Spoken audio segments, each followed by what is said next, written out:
but that's okay. I have systems in place to ensure we never run out of diapers and toilet paper, and eventually, all the projects get completed, even if the timeline isn't always what I'd like it to be. Thriving as a working mom involves knowing who you are and loving the people closest to you well. And that's what I want you to find too. I believe work and motherhood can coexist in a positive, invigorating manner. Yet for too many women, that's not the case. For the past 18 months, I've explored what it means to be a working mom by talking with working moms all over the country to learn what brings them joy and their struggles. The resounding refrain I heard over and over again was this: I'm stretched too thin. If that sounds like your story, this book is going to help you make positive changes. I want working moms to be able to say with pride, I love my family, I do great work, I'm thriving. This book is a permission slip to reprioritize yourself, make changes to your day-to-day life, and embrace a new normal that is free of feeling stretched too thin. In the following chapters, I will unpack the greatest struggles we working moms have, including boundaries with our work, fostering meaningful relationships with our spouses, kids, and friends, practicing self-care, and managing our homes. Frankly, every one of these topics could be a book, but in the space available, I'll offer insights specifically geared toward the working mom experience that will equip you to do life a bit differently. The mission is to help you recognize that contentment can be cultivated amid the busyness of life.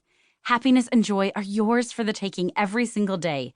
Yes, living this way takes intention, dedication, and drive, but you already have all of that.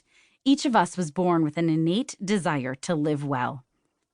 I know you will be inspired by the wisdom shared in the following chapters from working moms across America who are just like you. Their stories and insights will motivate you to become the woman you yearn to be. Remember, as you listen, that the journey toward thriving is just that, a journey. It can be messy and complicated, but that doesn't mean you can't still prosper and be joyful. I love how my friend Jill, who runs a successful network of social media influencers, put it. Don't be afraid to fail forward. I believe one of the biggest keys to happiness is growth. The more we grow and reach our potential, which means trying, falling, but failing forward so we grow, the more we increase our resiliency, our strength, and improve our talents. All of this increases our happiness because we are progressing, reaching our true potential, and moving forward. As we do this, we will be an example to our kids, and everyone will be happier. Struggle, guilt, and failure are part of the journey, but these experiences are not the destination and should not define your life story. You can be a working mom who isn't overwhelmed by her to-do list or constantly feeling as if she is failing at everything. You can and should be able to see the value in the work you do, appreciate your unique contributions to your family's life, and look at life with positivity. This book isn't the answer to everything, or even to most of the things, but it is a guide to help you stop feeling stretched too thin. That doesn't have to be your norm. So let's bounce back, find our rhythm, and cultivate a thriving life of contentment. Chapter 1. Evaluating your present. Do you ever wonder how you survived certain seasons of life because they were so busy that you could hardly breathe? Maybe you're in one of those seasons right now. A few years ago, I lived that way for an entire year.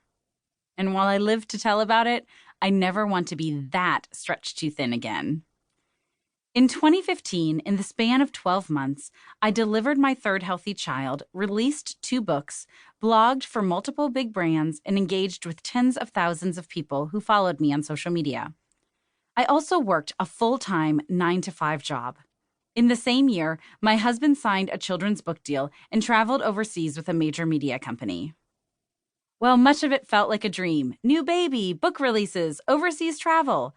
The year was also incredibly taxing.